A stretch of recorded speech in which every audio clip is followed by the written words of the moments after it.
kita masih ditemani dengan Profesor Dr. Francisca Rukat Zakaria MSc dari IPB University. Salam sehat semuanya. Beliau ini sedang mengajar di IPB University di bidang ilmu pangan. Untuk itu, hari ini kami ingin menanyakan tentang bahan pangan lokal apa pengganti nasi yang baik untuk kesehatan, Profesor. Banyak sekali ini di hadapan kita. Ini ada apa? Wah, coba beberapa contoh bahan pangan lokal nabati yang dapat menggantikan nasi. Tapi sebelumnya saya ingin menyampaikan bahwa kita makan nasi karena nasi berfungsi sebagai sumber karbohidrat. Kita harus makan karbohidrat, tapi memang tidak boleh banyak-banyak, secukupnya saja ya. Apakah karbohidrat itu hanya terdapat dalam nasi atau tanamannya itu adalah padi ya? Masih ingat kan, padi ditumbuk dan kemudian menjadi beras, beras dimasak jadi nasi ya. Nah, apakah hanya padi atau nasi yang bisa membawa karbohidrat untuk tubuh kita? Tidak, banyak sekali. Di sini di depan mata kita nih ada ini nih. Ini adalah umbi-umbian. Jadi berasal dari akar. Dia temannya yang satunya lagi yang juga lebih populer lagi adalah singkong.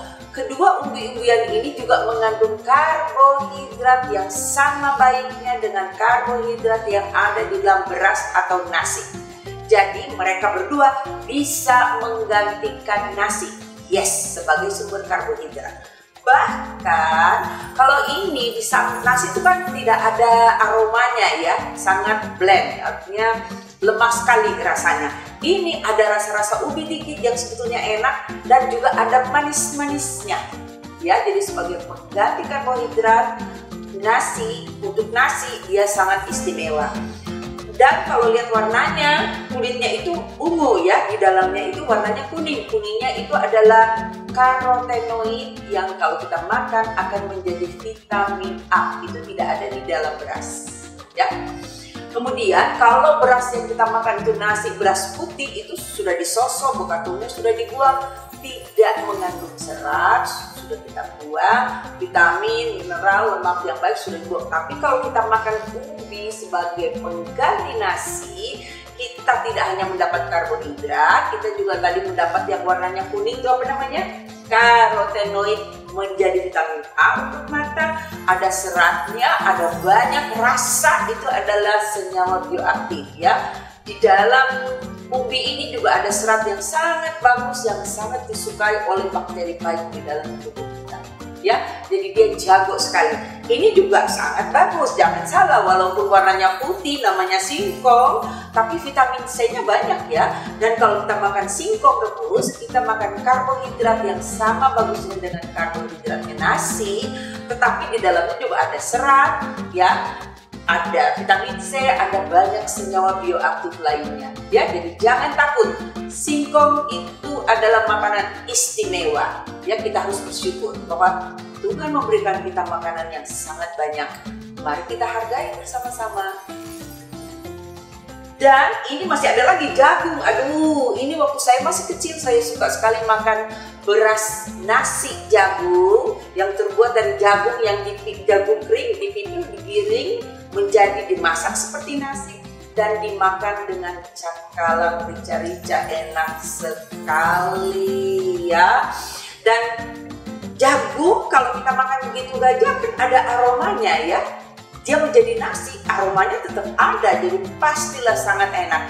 Ya, ayo kita mulai makan nasi jagung, makan nasi yang dibuat dari singkong yaitu nasi sawut, dan kita makan nasi umbi-umbian ya.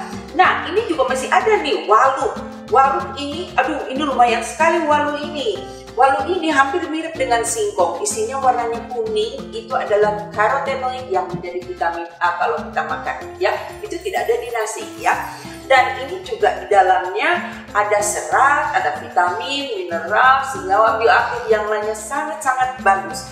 Jadi kalau kita makan misalnya kita kukus saja ini dengan mudah ya, lalu kita makan sepotong seperti begitu dengan misalnya sedikit semur atau kredok atau balado ikan teri, itu rasanya enak sekali dan dia menggantikan nasi 100%, bahkan lebih baik Karena kita seperti makan nasi dengan sayur kangkung tumis misalnya ya. Kalau kita makan walu sebagai pengganti nasi, jagung sebagai pengganti nasi, umbi-umbian sebagai pengganti nasi ya. Jadi jangan takut, kita bisa hidup dengan baik, sehat dengan makan bukan nasi.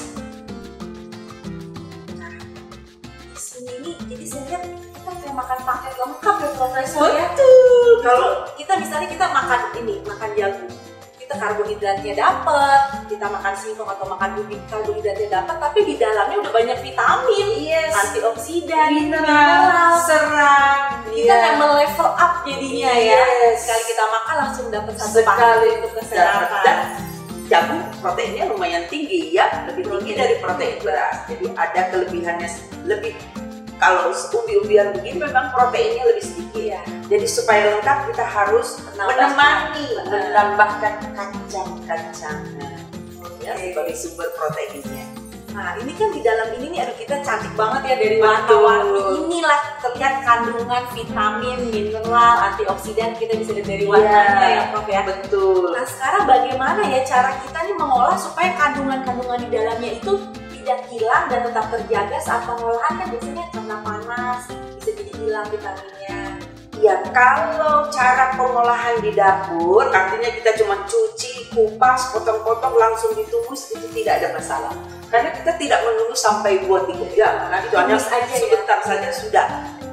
Mungkin ada sedikit kehilangan vitamin C, tapi tidak usah khawatir. Kalau kita makan lebih banyak sedikit, kita sudah dapat vitamin C dalam jumlah yang banyak. Umpamanya, kalau kita makan ini vitamin C-nya dalam 1 ons itu ada sekitar 120 mg. Cukup untuk kebutuhan vitamin C cari. Jadi kalau kita makan ini 1 dan kita makan ini 1, kita sudah dapat vitamin C yang cukup dari sini. Kita dapat vitamin A dari sini, ini juga ada vitamin A-nya, kita sudah dapat karbohidrat, kita sudah dapat vitamin dan berbagai jenis serat. Memang masih kurang protein, jadi kita harus tambah dengan kacang-kacangan. Kita mendapatkan menu diet sehat yang lengkap, berbasis tanaman atau nabati lokal yang tumbuh di negara kita sendiri.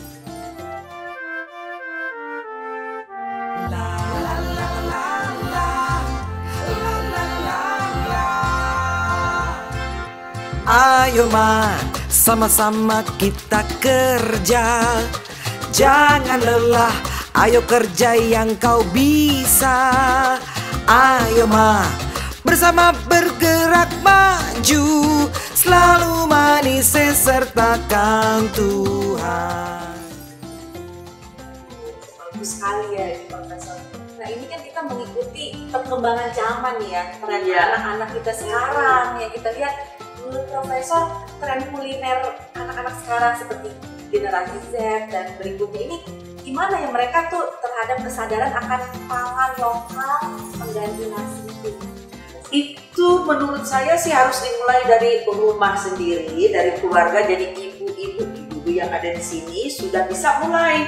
Misalnya untuk sarapan pagi kita tidak makan roti, kita tidak makan nasi goreng, kita tidak makan mie, tapi kita coba makan ubi rebus, atau kalau mau lebih enak lagi, ini dipotong seperti french fries, seperti kentang goreng, ya dipotong seperti kita potong-potong seperti jari-jari, digoreng ya, tidak apa-apa digoreng ya, karena nanti kita dapat lemak untuk anak-anak. Itu menjadi sarapan pagi mereka, kasihlah semangkok begitu, bolehlah dicocol dengan gula merah sedikit gitu. Mereka udah makan karbohidrat yang banyak, serat dan vitamin dan mineral.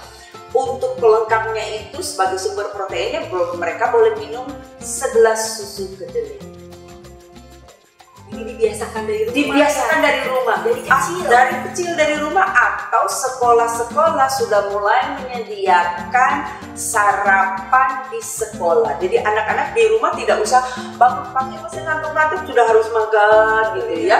Mereka bangun pagi pakai baju sambil tergantuk-gantuk, naik ke mobil, duduk tidur sebentar, sampai di sekolah mereka sarapan dulu baru mereka belajar. Sarapan itu disediakan di sekolah, tapi itu namanya institutional food. Bisa sebetulnya sebagai alat untuk edukasi, merubah kebiasaan makan dengan pangan sehat lokal yang baik. Baik sekali. Nah, berikutnya Profesor tadi kan disebutkan kacang-kacangan nih. Nah, ini kan kita banyak dengar kacang-kacangan itu katanya ada gasnya. Nah, ini kan orang Indonesia banyak yang menderita asam lambung. Itu bagaimana ya untuk pengolahannya mungkin dan efeknya ke asam lambung kita itu? Ya, sebetulnya kalau efek ke asam lambung itu ada banyak hal ya, tapi kalau sejauh pengetahuan saya selama saya belajar, kacang-kacangan itu harusnya tidak menyebabkan masalah dengan asam lambung. Tidak ada data mengenai itu ya. Kalau menyebabkan gas, bukan di lambung gasnya, tetapi di bawah, bau di ujung, di kolon, di usus besar ya. Itu terjadi sebetulnya suatu pertanda yang bagus. Mungkin sudah pernah dengar ya, sekarang ini orang banyak yang mengumpulkan kentut dan dijual. Pernah dengar nggak? Coba deh klik. Oh iya, itu harganya mahal sekali. Gas dari kentut. Diapain ini? Ya itu nanti kapan-kapan ceritanya. Tapi sekarang kalau ini tahu boleh deh klik. Gas kentut yang mahal harganya. Nah ceritanya begini. Karena kacang-kacangan dibandingkan dengan nasi itu mengandung serat yang jauh lebih tinggi. Serat ini ketika kita makan dia tidak dicerna, dia turun terus sampai berkumpul di kolon, di usus besar. Di usus besar dia akan mengalami pencernaan oleh mikroba.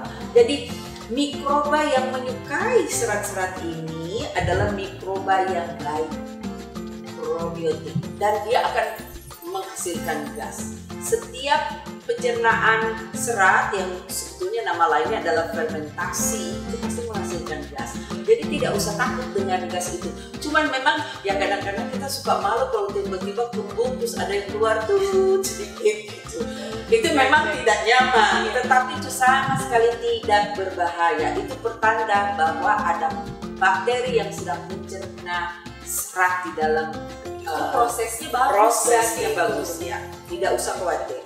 Lalu kalau asam urat gimana? Kalau asam urat tidak usah takut. Semua makhluk hidup.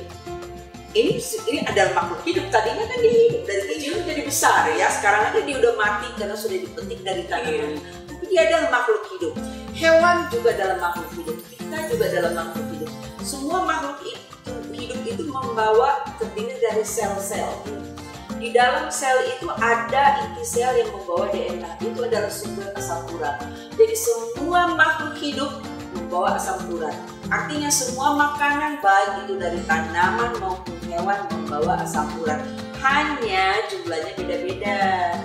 Secara data dari hasil penelitian yang ada, makanan asal hewan, daging, ayam, ikan, burung, dan sebagainya, kodok, itu membawa asam urat 2-4 kali lebih banyak daripada tanaman. Jadi jangan takut makan tanaman.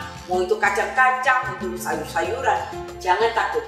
Karena ada asam urat di sana, tapi kadarnya jauh di bawah asam urat yang ada di dalam jaringan hewan, dan asam urat yang ada di dalam tanaman ini itu dia tidak berdiri sendiri, dia berikatan dengan serat dan banyak.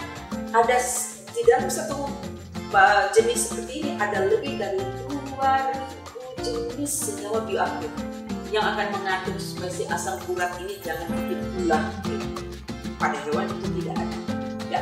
Jadi tidak usah takut. Tidak ada satu penelitian pun yang pernah menunjukkan bahwa banyak makan sayuran, buah-buahan, kacang-kacangan itu makan asam urat. Tidak ada. Ya. Nabati itu jangan takut. Hewan justru yang membawanya lebih banyak dan bisa lebih berbahaya. Kalau takut asam urat, hindari hewan. Jangan hindari tanaman. Itu kalau hindari tanaman, kita menghindari ribuan senyawa bioaktif yang sangat kita perlukan untuk membuat metabolisme tubuh kita berjalan dengan lancar. Jangan sekali-sekali menghindari nabati. Itu adalah makanan dan kehidupan kita. Luar biasa. Terima kasih banyak Profesor untuk semua ilmu yang kita dapatkan ini. Bagaimana Sobat Ayoma dengan pangan-pangan nabati ini yang justru kaya akan vitamin, mineral, sampai karbonnya pun juga sudah ada. Jadi memang untuk pengganti nasi kita makan semua yang ada di sini tuh kita sudah makan paket lengkap. Ayo sobat Ayoma, mari kita coba pangan-pangan nabati ini semua dan tuliskan di kolom komentar di bawah ini ya pengalamanmu. Ayoma, tetap semangat dan sehat selalu. Sampai jumpa. Sampai jumpa.